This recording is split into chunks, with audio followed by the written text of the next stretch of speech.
네, 유스탁 세미나 오늘 마케팅 교육 할 차례인데요. 브랜딩이라고 생각하셔도 될 것 같아요.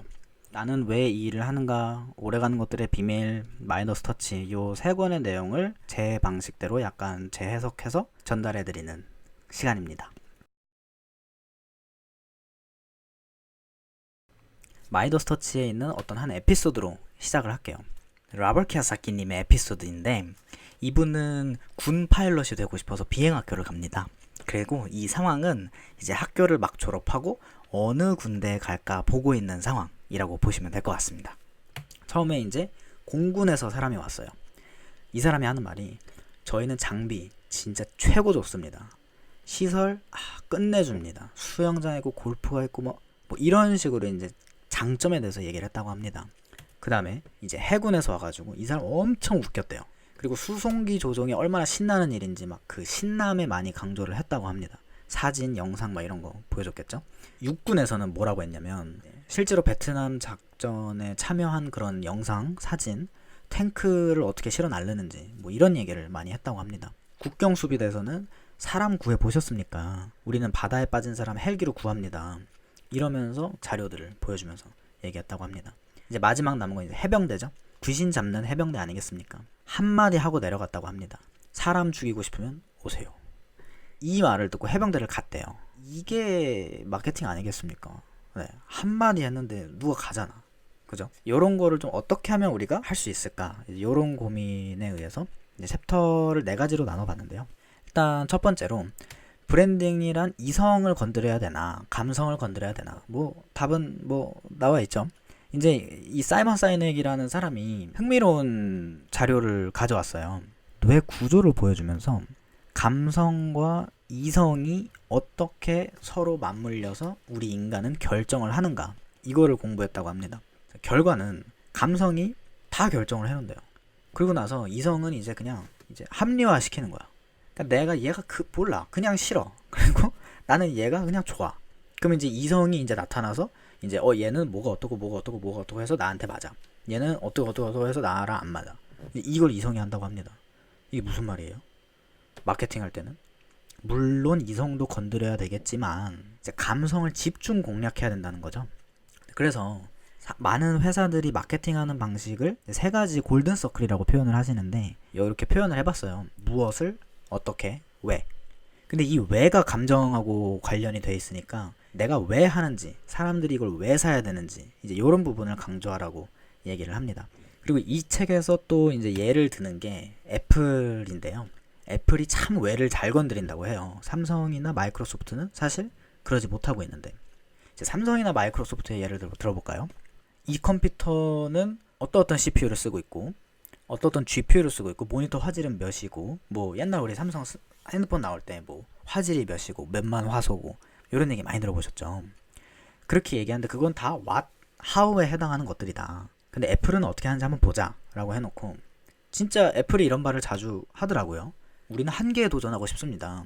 우리는 소비자가 뭘 원하는지 그 사람들이 원하는 그 기술의 끝의 제품을 만들어서 우리 제품을 만들기 위해서 다른 인프라가 발전하도록 기술을 리드하는, 그리고 우리가 이렇게 하게 된 배경과 그런 계기는 기존과 항상 다르게 생각하는 데 초점을 두었고 또 어떤 기술의 최고들만 모아서 그 품질을 즐기는, 다른 사람들 다 이상한 거 쓰고 있을 때 우리는 그 끝으로 가서 즐기는, 이제 뭐 이런 말을 자주 하더라고요. 근데 이게 다 뭔가를 하고 싶은 그 감정을 건드려 가지고 사람들로 하여금 나도 같이 나도 하고 싶어 뭐 이런 생각을 해서 같은 것을 이루고 싶게끔 만드는.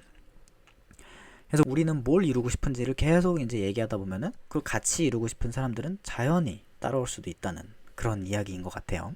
자, 다음은 마틴 루터킹 목사님의 나는 꿈이 있습니다. 요거 아마 많이 들어보셨을 거예요. 그죠? 근데 놀라운 점은 우리는 교과서에서 이 사람만 배웠으니까 이 사람이 정말 특이하게 정말 남들은 다 당연하게 여기는 그런 세상에서 혼자 역설한 것으로 착각할 수도 있어요. 근데 역사적인 사실을 보면 이 사람 말고 당시에 흑인들 중에서 돈이 많이 버는 사람들, 이런 사람들을 서포트해준 사람도 꽤 많았고요. 그리고 이런 사람처럼 실제로 가가지고 이제 막 스피커 메가폰에 대고 얘기하는 굉장히 많았다고 합니다. 근데 이 사람이 어떻게 승리를 했냐? 이 사람 역사책은 이 사람만 기억하잖아요. 그 이유가 뭐냐면 나는 꿈이 있습니다. 래요. 그러니까 이 수많은 사람들이 나 저 사람 뭔 말하는지 한번 들어봐야지 라고 간 게 아니라 나는 꿈이 있대. 자기를 생각해 보겠죠. 나도 같은 꿈을 꾸고 있어. 그래서 그냥 간 거죠. 그러니까 나도 같은 꿈을 꾸고 있으니까 간 거예요. 그래서 같은 것을 이루고 싶게끔 만들 때, 그때 사람의 마음은 움직인다고 합니다. 자, 이제 이랑주 작가님의 다른 책으로 한번 가볼게요. 그 책에서는 일단 한 가지 제가 눈여겨본 게 리스펙하는 어떤 대상을 만든 거. 제가 케찹 얘기를 해볼게요. 켄싱턴 케찹이라고 아시는지 모르겠는데 이 케찹이 만들어지게 된 얘기를 먼저 해볼게요. 대학교 때 요리해가지고 사람들 먹이는 걸 좋아하는 한 학생이 있었대요. 네, 그런 사람 꼭 있잖아, 그죠? 근데 얘가 케찹에 한번 꽂힌 거야, 2학년 때. 네, 그래서 이제 시중에 파는 그때 이제 그 당시 1위 하는 그 케찹은 너무 나트륨이 많고 색소도 있고 뭐 하니까 이제 유기농 막 이런 좋은 야채들을 골라가지고 애들 먹이고. 근데 이거를 대학교를 졸업하고 8년을 더 했대요. 근데 그래서 엄청나게 맛있는 케찹이 결국 나왔대요. 그래서 이제 요걸 갖고 장사해야겠다. 그게 켄싱턴 케찹이고. 근데 이제 그 처음부터 이제 켄싱턴이라고 이름 지은 게 아니라 그럼 어떻게 마케팅을 할까 고민을 엄청 많이 했대요. 그러다가 역사책을 막 뒤져본 거예요. 그러다가 한 인물을 찾아내고 그 인물이 바로 요 사진에 있는 켄싱턴 경입니다. 영국 신사예요. 영국 신사인데 동인도 제도 있죠. 엘리자베스 여왕 때. 그때 동인도 제도에서 근무하던 영국 신사예요. 이 사람이 미식가인 거야. 그래서 이제 동인도 회사 그 당시 이제 역사적인 사료로도 보면 우리나라 고려랑도 거래를 했다고 해요. 그러니까 거의 전 세계 음식을 다 맛볼 수 있는 사람이었어요. 이 사람은. 이 사람이 또 케찹을 무지하게 좋아했대요. 근데 영국에 있는 그 맛을 못 느끼잖아, 그죠? 그래서 이런저런 각지 세계에서 온 각기각제의 재료로 케찹을 만들다가 결국에 영국 케찹보다 더 맛있는 걸 만들었대요.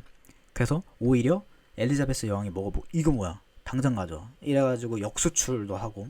그래서 케찹 왕으로 불리우고 이제 이 사람의 케찹 회사가 굉장히 잘 나갔다고 합니다. 근데 아까 그 대학교 그 사람이 이거를 보자마자 야 이거다 해가지고 이 사람의 전통을 이어받았다 뭐 이렇게 얘기를 했대요. 이 마케팅에 이 사람을 차용을 한 생각을 이제 한 게 굉장히 대단하다라고 여겨지는데, 그럼 이제 제 말을 방금 들으신 여러분들은 그럼 나도 역사적으로 좀 공부를 해야 되나? 막 이렇게 생각할 거예요. 여기서 제가 여러분들의 상상을 깨드리겠습니다. 뻥이에요. 이게 이 사람 이런 사람 없어요. 네, 이 사람 없고 그냥 만든 거야. 동인도 제도에 뭐 그런 이유가 있었겠지 막 이러면서 그냥 만든 거야. 대단하죠. 근데 이 얘기가 뻥인지 뻥이 아닌지 사람들은 관심이 없죠. 그냥 그런가 보다.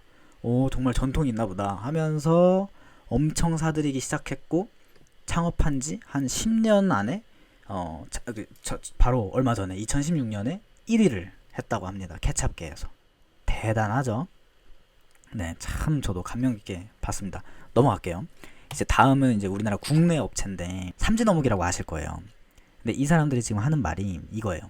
우리는 언젠가 우주로 진출을 할 거고 그때 우리가 씹는 맛 그리고 맛 이런 것을 맛있게 느낄 수 있는 유일한 음식이 어묵이다. 우리가 지금 한국은 이제 한국에서 1등을 하고 있는데 세계로 우주로 뻗어나가서 우주 음식이 될 거다. 이제 당신이 우리 제품을 사는 것은 당신은 미래를 사는 것이다. 뭐 이렇게 한다고 해요. 이 대단한 뻥을 치고 있어요. 이 기업이. 아무튼 이제 리스펙을 하는 시도는 정리를 하자면 내가 뭘 원해? 너도 그걸 원해? 따라와. 이거라기보다 야 이거 정말 좋지 않냐? 야 이거 난 진짜 좋은 것 같아. 이제 뭐 이런 식으로 가는 거죠. 이 책에서는 고향이라고 표현을 해요. 당신의 제품의 고향.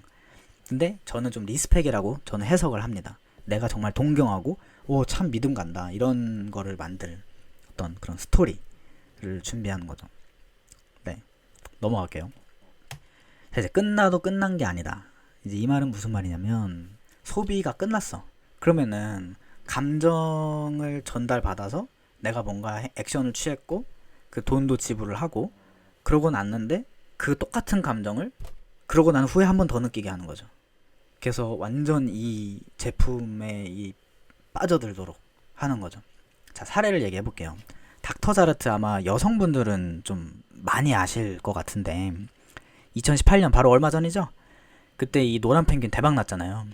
이 인형을 만들었을 때 엄청 심혈을 기울인 게 이 노란색하고 요 빛 반사율, 빛 투과율 뭐 이런 것들을 고려했을 때 이게 사람이 가장 그냥 얘를 보자마자 오, 내 피부 보습 좋다라고 그냥 느낀대요. 그리고 얘가 심지어 찜질방에 들어가죠. 보습의 끝인 곳으로 들어가는 거죠. 근데 이제까지는 얘네들이 어떻게 할지 대박 난 적도 없고 어떻게 할지를 모르니까 폐기를 했대요. 근데 이번에는 뿌렸어요. SNS에다가 가져가고 싶은 사람 가져가세요 라고 해가지고 이벤트를 열어서 이 사람들한테 공짜로 나눠줍니다. 자, 그러면 이거를 받은 사람들은 SNS에 올리겠죠? 나 이거 받았다, 감사하다, 또는 우리 강아지가 참 좋아한다, 뭐 이런 말들을 막 올리면서 그게 이제 엄청 바이럴 효과가 났다고 해요. 이런 감정을 한 번 더 쳐주는 거 되게 중요하다고 합니다. 네, 여러분 오늘 3권의 책에서 5가지 에피소드를 추출해서 마케팅에 대한 인사이트를 얻고자 했는데 우리 유스탁도 그렇고 아니면 이 영상을 보시는 다른 분들도 다 같이 좋은 마케팅 전략 세우셔서 사업에 건승하시기 바라겠습니다. 그러면 이 영상이 도움이 되셨다면 구독, 좋아요, 알림 설정 꼭 해주시면 감사하겠습니다.